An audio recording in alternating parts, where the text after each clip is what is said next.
Bom dia, meu nome é Edson Siqueira Silva, essa é a disciplina de pavimentação e drenagem e eu vou apresentar um trabalho sobre dispositivos de drenagem com foco em dois tipos, que é a drenagem de travessia urbana boca de lobo e uma drenagem profunda, que é um colchão drenante. Primeiramente, quero começar falando sobre as bocas de lobo. As bocas de lobo podem ser classificadas em três, certo? Que é a boca de lobo com grelha, que é quando a caixa coletora fica situada sob a sarjeta, certo? A boca de lobo simples, que é aquela que fica situada no passeio e tem uma abertura no meio-fio, e a boca de lobo combinada, que é o que a gente menos vê por aqui, que ela junta a boca de lobo simples com a boca de lobo com grelha, certo? Bom, primeiramente a boca de lobo simples é aquela, como eu já falei anteriormente, em que a caixa coletora fica situada sobre o passeio, certo? E é o nosso primeiro caso. Ela tem essa guia, que a gente chama de guia chapéu, que é também a entrada da boca de lobo, certo? Elas se localizam em trechos contínuos, com declividades uniformes, e a entrada de água se dá apenas através de uma das extremidades da boca de lobo, que é essa aqui, certo? Bom, já na boca de lobo com grelha, a caixa coletora fica situada sob a faixa da sarjeta, certo? Nesse segundo caso, a boca de lobo localiza-se em pontos baixos da sarjeta, porque ela fica no próprio pavimento, certo? Aí se localiza em pontos baixos da sarjeta ou junto à curvatura do meio-fio, no cruzamento de ruas, e a entrada de águas pluviais ocorre pelas duas extremidades da boca de lobo, que é ou pela grelha ou aqui por essa lateral, caso essa parte da grelha esteja obstruída. Bom, a capacidade de esgotamento de uma boca de lobo simples, ela vai ser função da rapidez com que aquela boca de lobo consegue mudar a direção do fluxo na sarjeta. O que isso significa? Que a água vem escorrendo pela rua, a água vem escorrendo pela rua, e aí a capacidade da sarjeta de absorver essa água sem que ela venha numa velocidade tão grande que passe direto por ela é justamente como a gente mede a capacidade que ela tem de esgotar a água, certo? Portanto, aumentando-se, por exemplo, a altura do fluxo através de uma depressão da sarjeta, o que significa? Muitas vezes eles podem fazer um rebaixo aqui para criar como se fosse uma área de contenção. E quando eles criam essa área de contenção por meio de uma depressão na sarjeta, a capacidade de esgotamento da boca de lobo é substancialmente aumentada. Ela ganha uma capacidade bem maior de absorver essa água e não deixar passar para frente. Bom, agora eu queria falar um pouquinho das vantagens, certo? Primeiramente, a boca de lobo com grelha, ela acaba sendo mais eficiente e são menos sujeitas a obstruções, porque as entradas delas são um pouco menores, então acaba entrando menos objetos como garrafas, latas, certo? Então isso é uma vantagem da boca de lobo com grelha. Na simples, a vantagem é que obstruções por detritos, embora sejam menores, são menos frequentes por serem aberturas maiores. Ou seja, ela acaba deixando entrar muita coisa que poderia obstruir, como uma latinha, uma garrafa que eu disse anteriormente, e por conta disso ela não fica obstruída com objetos como esse, o que não atrapalharia no caso de uma precipitação muito alta e um entupimento. Ela fica mais difícil de entupir. E a mista, certo? É uma associação das duas. Então ela meio que junta o que tem de melhor das duas.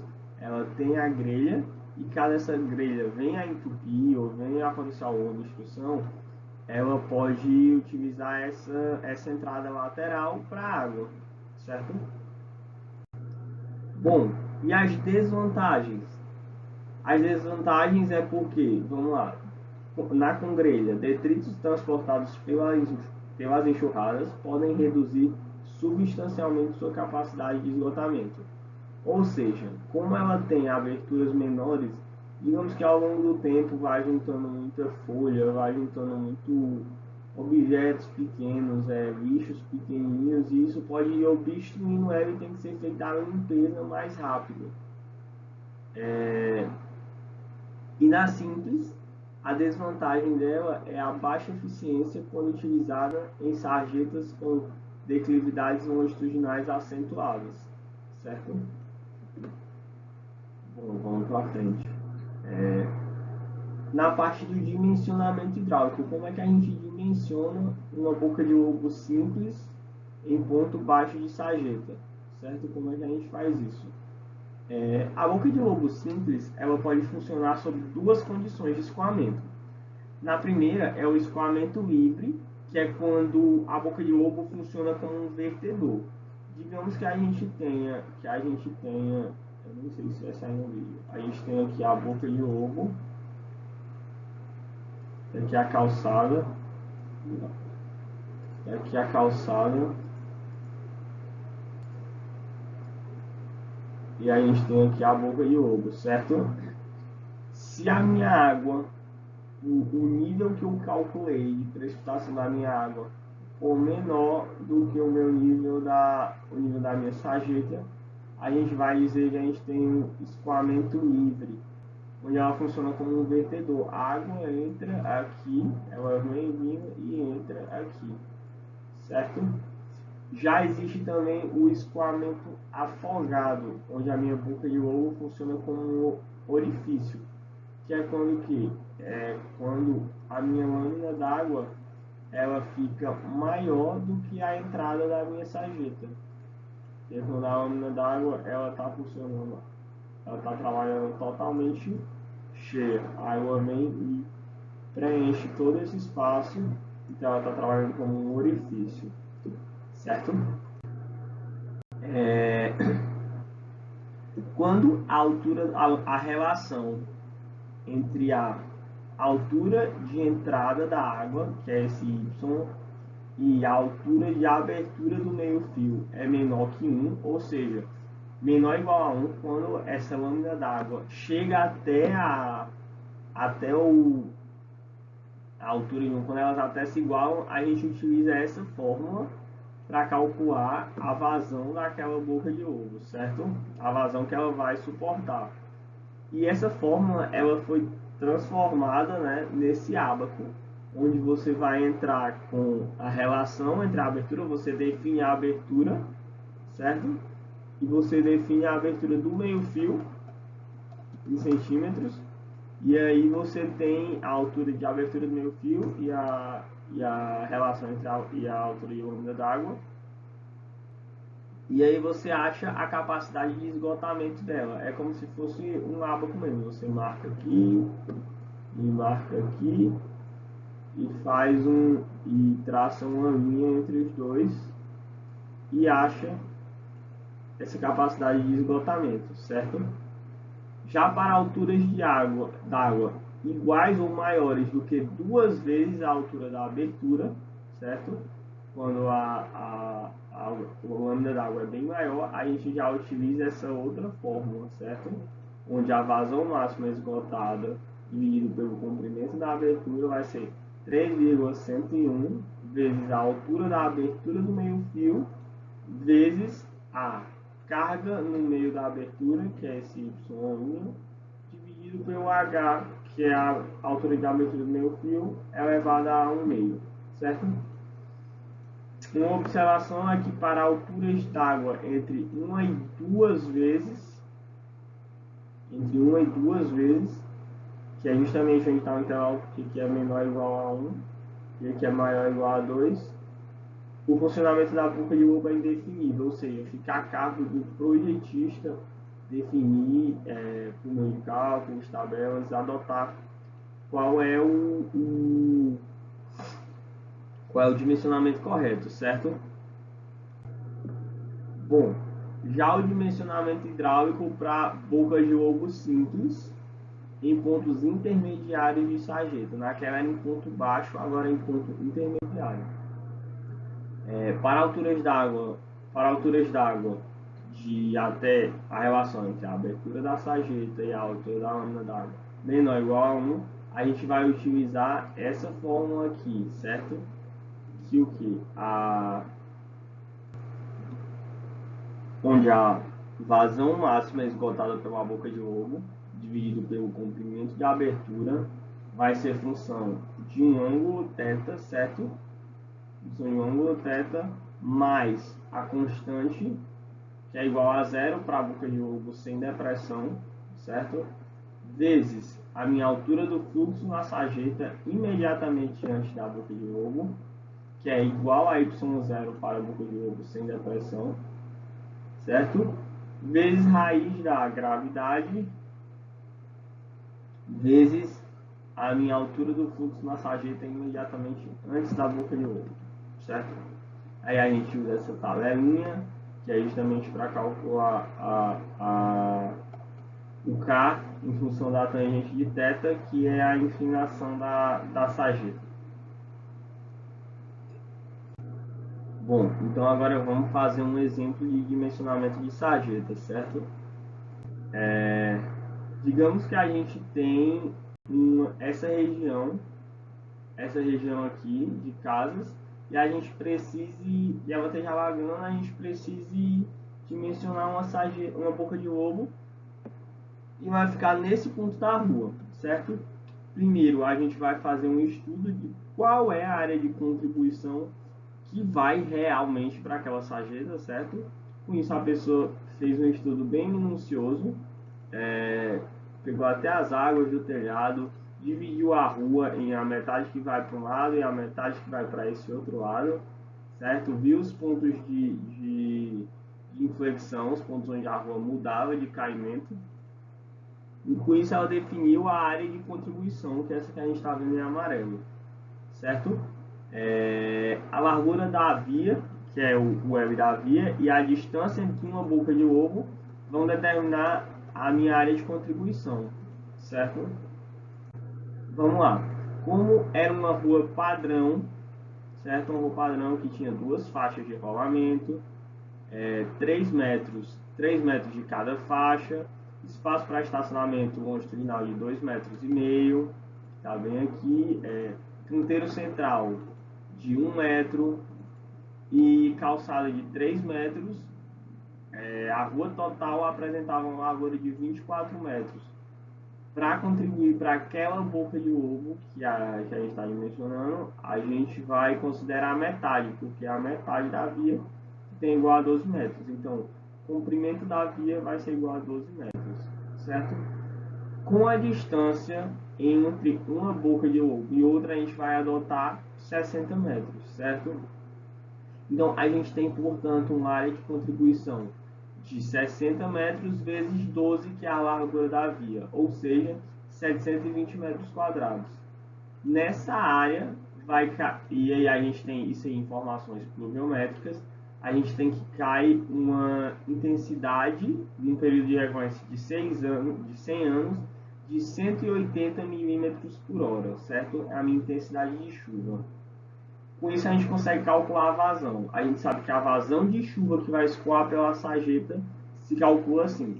Vai ser a intensidade de chuva vezes a área, certo? Ou seja, 180 milímetros por hora vezes 720 metros quadrados. A gente faz as devidas transformações e aí a gente chega que a vazão de chuva que eu vou ter vai ser 36 litros por segundo. É importante a gente considerar a inclinação transversal para que a água da chuva não fique empoçada ou demorando para escoar. Isso é muito importante. Porque se a gente tiver uma inclinação muito baixa naquela rua, a água vai acabar empoçando, isso vai criar lâmina d'água, e aí essas lâminas d'água facilitam a ocorrência de aquaplanagem e com isso acidentes. Então a gente tem que a nova do limite determina que a inclinação transversal seja de no mínimo 2% e no acostamento de 5%.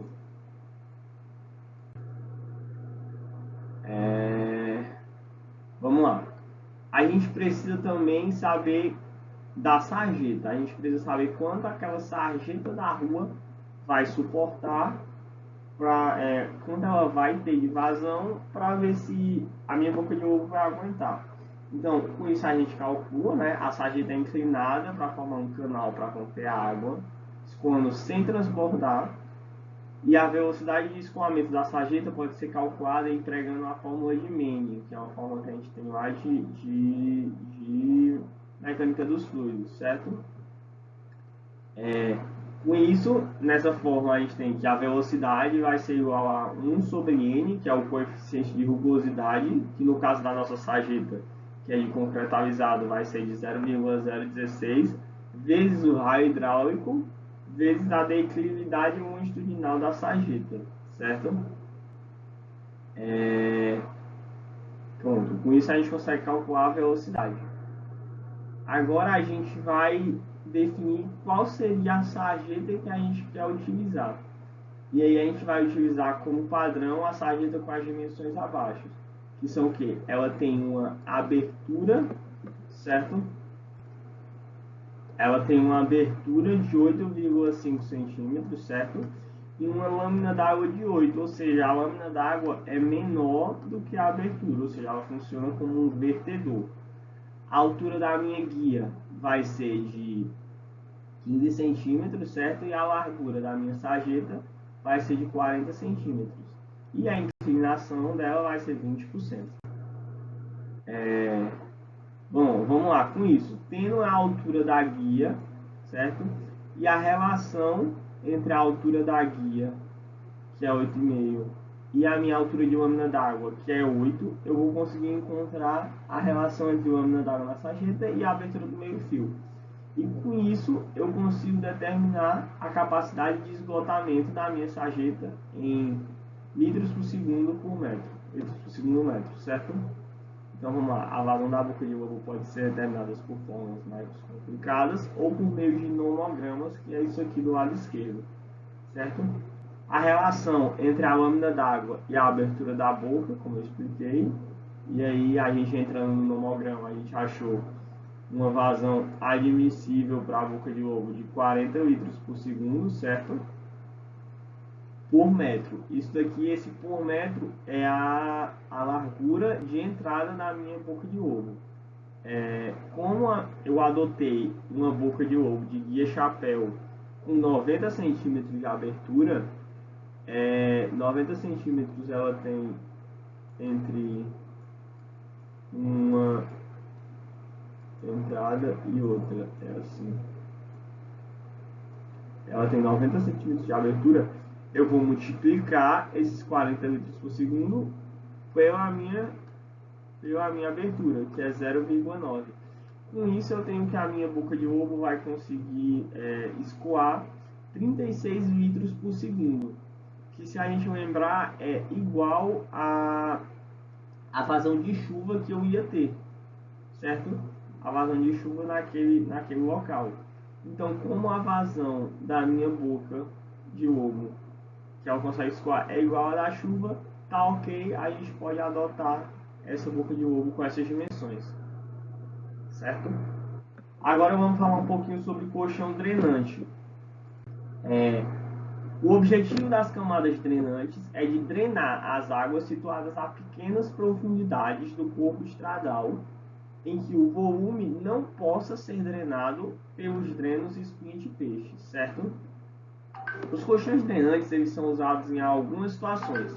A primeira é em cortes, que são cortes em que o lençol freático estiver muito próximo ao grade de terraplanagem, ou seja, eu fiz o corte aqui e eu sei que a poucos metros eu vou encontrar água, então eu posso fazer esse colchão drenante para que numa eventual época de chuva ele não venha a alagar, subir, o meu nível freático subir, alagar tudo. A segunda é nos aterros, certo? Que são aterros construídos sobre terrenos impermeáveis. E a terceira é nas bases dos aterros, onde houver água livre próxima ao terreno natural. Vamos lá, o dimensionamento hidráulico do colchão drenante. Para o dimensionamento do colchão drenante, como se trata ainda do meio poroso, há necessidade de algumas determinações. A primeira é o volume da água a escoar pela camada numa faixa de 1 metro de largura e comprimento, na direção do fluxo até o limite da bacia de contribuição, certo? E o segundo é o gradiente hidráulico do fluxo, que poderá ser substituído pela declividade da camada. Pronto, além dessas determinações, tem a necessidade de uma pequena pesquisa em campo para obtenção de qual é o material ali drenante, quais são as capacidades dele para drenar e filtrar, e conhecer a granulometria, certo? E a gente vai utilizar os critérios de pesagem para isso. A gente aprendeu lá na mecânica dos solos. Os coeficientes de permeabilidade das camadas têm que atender às necessidades de vazão para aquela quantidade de água, né? E de posse destes elementos, a gente consegue o cálculo da espessura da camada, que não será difícil e vai depender, embora não precise só dele, da lei de Darcy, certo? Que é essa fórmula aqui embaixo. Vamos lá. Bom, vamos lá então para o exemplo. Né? Considere um jardim no qual você necessita realizar a captação de água de chuva através de um colchão drenante composto por brita zero. Calcule a espessura que deverá ter esse colchão, considerando o espaçamento entre pontos de saída de 5 metros e uma precipitação pluviométrica de 1,6 litros por segundo por metro. Bom, primeiramente a gente vai pegar o espaçamento entre os pontos de saída, que vai precisar ser de 5 metros, né? O meu coeficiente da brita zero, que é 5 centímetros por segundo, e a minha vazão de precipitação, que vai ser 1,6 litros por segundo por metro, ou 0,0016 metros quadrados por segundo. Com isso eu vou jogar na minha fórmula, certo? Onde eu acho que a espessura do meu colchão vai ser raiz de vazão máxima, que é a de precipitação, vezes o meu espaçamento entre saídas, dividido por 4 vezes o coeficiente da brita, certo? Que fica 0,016 vezes 5, dividido por 4 vezes 0,05. Isso me dá uma espessura de 0,2 metros ou 20 centímetros, certo? Bom, era isso. Obrigado pela atenção e é isso.